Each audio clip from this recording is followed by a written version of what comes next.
Salut tout le monde, c'est Villebrequin. Bon, aujourd'hui, épisode un peu spécial, on va vous proposer un top achat, c'est-à-dire avec un budget de 5 000 €, qu'est-ce qu'on peut avoir en occasion sur le marché? Qu'est-ce que je fais avec moi? Bah moi non plus. Allez, dégage. Va-t'en. On va essayer de se focaliser sur des véhicules réalistes aujourd'hui. Tu peux ranger ton commentaire. Oui, on va trouver des M5 et des Lamborghini Gallardo à 5 000 € sur le bon coin, en conduite à droite, 600 000 km, provenance Pologne, et il manque le moteur. Voilà. On va chercher aujourd'hui les limites. Ce sera un véhicule relativement moderne, en bon état et avec un kilométrage raisonnable, c'est-à-dire maximum 150 000.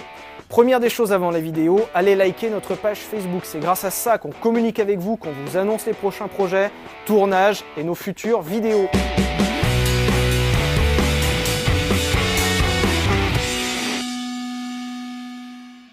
On commence avec la catégorie des citadines. On va passer rapidement dessus. Reste que pour moi, dans un budget de 5 000 €, la citadine la plus homogène qu'on trouve, c'est la Clio 3, qu'on va principalement trouver en diesel sur le marché. C'est à l'époque où le diesel se vendait bien, même chez la citadine. C'est une voiture homogène, de l'habitabilité, c'est bien fini, globalement fiable. Franchement, c'est une super synthèse pour une voiture. Le mauvais choix, enfin la voiture que je vous déconseillerais, c'est la concurrente directe, c'est-à-dire la Peugeot 207. Qui n'est pas une mauvaise voiture, mais qui je trouve est une moins bonne synthèse que la Clio, parce que c'est moins fiable, ça tient super bien la route, mais c'est pas très habitable, donc à mon sens, la Clio reste une meilleure synthèse. On passe à la catégorie des berlines compactes et on va trouver la Renault Mégane 3. Encore une fois, c'est une Renault, même si j'aime pas trop Renault. Je dois reconnaître que la Mégane 3 est une super synthèse. Ça tient bien la route, c'est bien motorisé, c'est globalement fiable et c'est pas cher, c'est économique. Donc la Mégane 3 est une bonne synthèse et on en trouve pas mal autour de 5 000 €. C'est un bon choix. Un autre choix aussi dans la catégorie, certes un peu plus ancienne mais un peu plus premium, la Volkswagen Golf 5 qui représente aussi une super synthèse. C'est une voiture qui fait à peu près les choses bien partout. Elles sont en général un poil plus chères ou un peu plus kilométrées, mais c'est globalement de bonnes voitures aussi. La mauvaise idée dans cette catégorie, pour moi, ça reste, et je suis désolé pour le groupe PSA, j'aime bien les voitures qui font, mais le duo 307 et C4, je ne peux pas décemment conseiller ces voitures, parce que la fiabilité est franchement, faut dire ce qu'il est, catastrophique. 307 et C4, c'est la même plateforme technique. À choisir, privilégier les remplaçantes, 308 et C4-2, qui sont quand même plus fiables et plus au point. En général, un peu plus cher. Deuxième mauvaise idée dans ce budget qui est serré, c'est les compacts premium. Alors oui, ça fait envie de rouler en série 1 en Audi A3, mais à ce budget-là, il ne faut pas se leurrer. Vous allez avoir soit des voitures totalement dépouillées, c'est-à-dire que ça va rouler en 114D, et une série 1 avec un moteur pourri, ça reste une voiture pourrie, c'est pas parce que c'est marqué BM dessus que c'est bien. Ou alors, vous allez avoir des voitures franchement fatiguées ou kilométrées. Et encore une fois, les frais vont se présenter. Réservez les compacts premium à des budgets un peu plus élevés, on en reparlera d'ailleurs dans notre vidéo pour les 10 000. On passe à la catégorie des 4x4. Alors, sur ce budget-là qui est serré encore une fois, ça va être compliqué de trouver des SUV modernes. C'est-à-dire que, étant donné que c'est une catégorie qui est assez récente, on ne va pas en trouver des masses. Et on va donc se privilégier les modèles pionniers du genre, c'est-à-dire le Toyota RAV4, qui a été l'un des premiers à proposer un véhicule comme on l'entend au sens moderne, et le Nissan X-Trail, qui est encore une fois l'un des premiers. Alors dans leur catégorie, les RAV4 et X-Trail ne sont franchement pas trop mal, c'est des véhicules très confortables, sympas à conduire, très habitables, relativement solides. Après, c'est pas non plus extrêmement moderne et extrêmement sympa, reste que pour ce budget-là, on n'a pas trop de choix.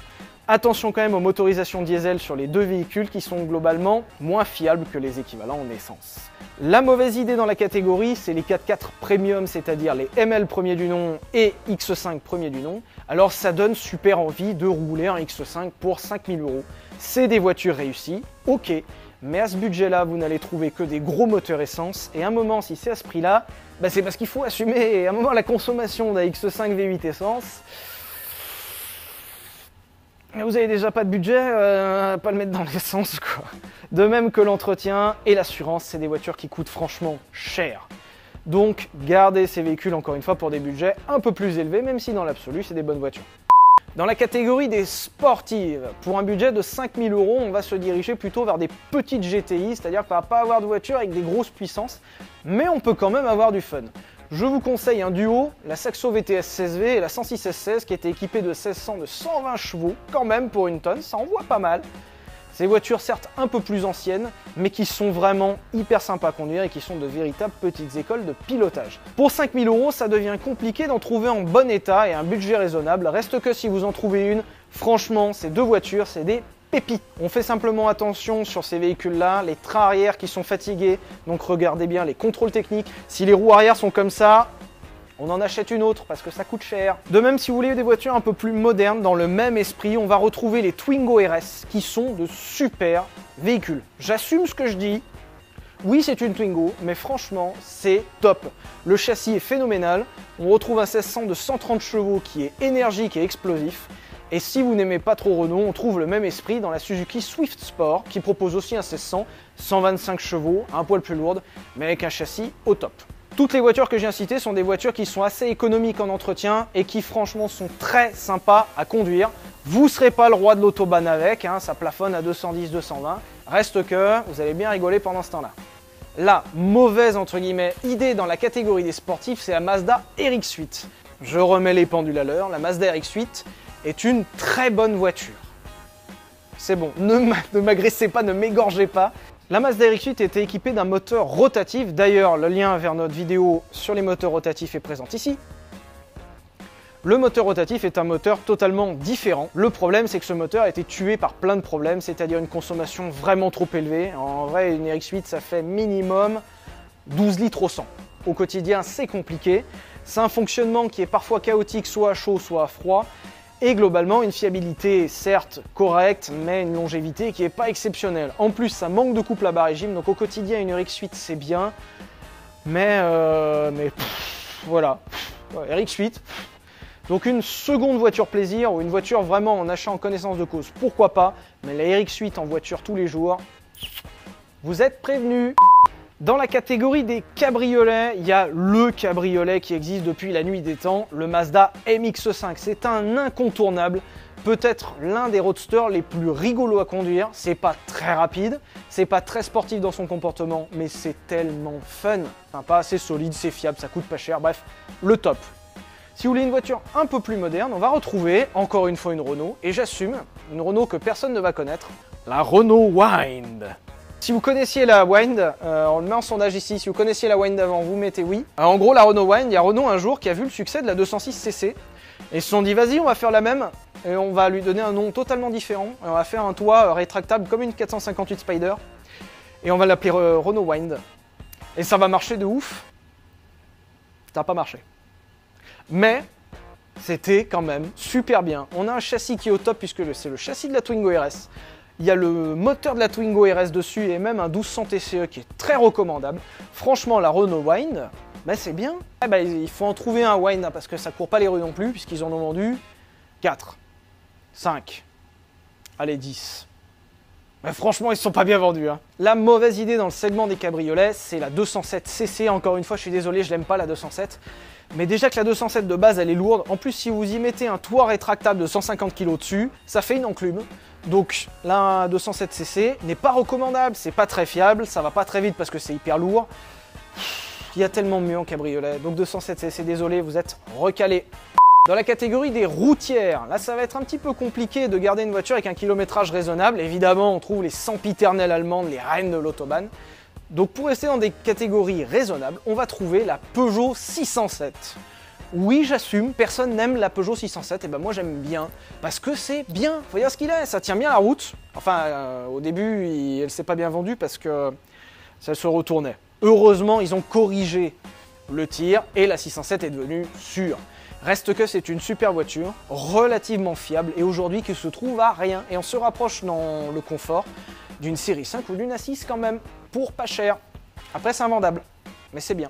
Même catégorie en voiture invendable, mais pourtant tellement bien, la Citroën C6, sa cousine, qui est équipée d'une super suspension oléopneumatique qui en fait une voiture hyper confortable, et peut-être, je l'assume, l'une des voitures les plus confortables du marché. C'est une voiture même qui a été présidentielle, vous dire le niveau. Alors c'est pas beau, c'est pas hyper fiable non plus, mais c'est top. La mauvaise idée dans cette catégorie, c'est la dernière, la tentative de Renault de s'être installée sur le segment des routières, la Velsatis, alors qui n'est pas du tout une mauvaise voiture, c'est habitable, c'est hyper confortable, mais le châssis déjà, faut pas avoir la gerbe, hein, parce que ça, oh là là. Et deuxièmement, la fiabilité sur les phases 1 était catastrophique. Donc un Velsatis, on l'achète avec des pincettes. Si vous en trouvez une bien, ok, mais franchement, faites attention. Dernière catégorie, qu'est-ce qu'on peut s'acheter d'un petit peu fun dans ce budget? on va retrouver principalement 3 voitures sympas. La première Audi TT, qui a une ligne qui a été à couper le souffle à sa sortie, qui est un petit peu vieillie aujourd'hui, mais qui reste quand même très originale. On a une vraie Audi, jolie finition, ça tient bien la route, tous les moteurs sont globalement bons, même si la ligne est un peu vieillie, ça reste une voiture recommandable. Et on va retrouver 2 autres voitures françaises qui font pour moi partie du triangle des Bermudes françaises, c'est-à-dire la 1007, qu'on ne conseillera pas ici parce que c'est pourri, la C3 pluriel, qui est pourrie aussi, mais qui est un super concept, c'est-à-dire que vous avez une citadine pick-up cabriolet découvrable. Après les arches, c'est de la merde, mais c'est pas cher, à mon avis ça deviendra collector. Et on retrouve aussi le Renault Avantime, dont on fait un essai ici en lien, alors qui est une voiture bourrée de défauts, faut dire ce qu'il est, mais qui a un concept tellement fun et attachant qu'au final, pour ce budget-là, vu qu'en plus ça va être collector, franchement ça se fait. Je vous conseille quand même les moteurs diesel qui sont plus adaptés à la masse du véhicule, ça reste assez lourd et qui sont plus économiques, même si vous avez les moyens, prenez un moteur essence. J'espère que vous avez aimé la vidéo, on va refaire d'autres vidéos dans ce format en guide achat. Si vous avez des observations, vous voulez nous proposer des trucs, vous voulez nous raconter vos vacances, vous voulez nous raconter votre vie, vous le mettez tout en commentaire, vous likez, vous abonnez. On n'a pas cité toutes les voitures possibles achetables en 5 000 €, donc fallait faire court. C'est le top, rajoutez vos voitures proposées, vos voitures en bas, en commentaire, pourquoi pas. Pensez la page Facebook, on communique avec vous, et nos snaps. Bisous, à bientôt, au revoir, ciao, j'ai plus de batterie là-bas, c'est pas grave, bisous.